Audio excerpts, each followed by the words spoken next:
ചരിത്രപ്രസിദ്ധമായ കേരള നിയമസഭയിൽ അതിൻ്റെ 16-ാം സമ്മേളനത്തിൽ എനിക്ക് അംഗമാവാൻ കഴിഞ്ഞതിൽ ഞാനേറെ അഭിമാനിക്കുകയാണ്. തളിപ്പറമ്പ് നിയോജക മണ്ഡലം പാരമ്പര്യമായി ദേശീയ പ്രസ്ഥാനത്തിൻ്റെയും തുടർന്ന് പുരോഗമന പ്രസ്ഥാനത്തിൻ്റെയൊക്കെ സ്വാധീന കേന്ദ്രങ്ങളാണ്. അവിടുന്ന് ഒരു MLA ആയി തിരഞ്ഞെടുക്കപ്പെടാൻ ഇടയായത് തീർച്ചയായിട്ടും ഒരു സൗഭാഗ്യമായിട്ടാണ് ഞാൻ കരുതുന്നത്.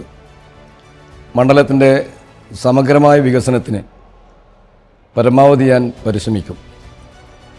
കഴിഞ്ഞ MLA അവഗണിച്ചു പോയ പ്രദേശങ്ങളുണ്ട്. ആ പ്രദേശങ്ങൾക്ക് മുന്തിയ പരിഗണന കൊടുത്തുള്ളൊരു വികസന നയമാണ് ഞാൻ നടപ്പിലാക്കുക എന്നതാണ് ഞാൻ ഈ തെരഞ്ഞെടുപ്പ് വേളയിൽ ജനങ്ങളോട് പറഞ്ഞത്. അതുകൊണ്ട് ജനങ്ങളുടെ പക്ഷത്ത് നിന്ന് അവരുടെ അഭിപ്രായങ്ങൾ കേട്ട് അതിനെല്ലാം കൂടി അഭിപ്രായങ്ങൾക്ക് രൂപം കൊടുത്തുകൊണ്ടുള്ള ഒരു വികസന നയമാണ് ഞാൻ മണ്ഡലത്തിൽ നടപ്പിലാക്കുക എന്നതാണ് ഞാൻ ഉദ്ദേശിക്കുന്നത്.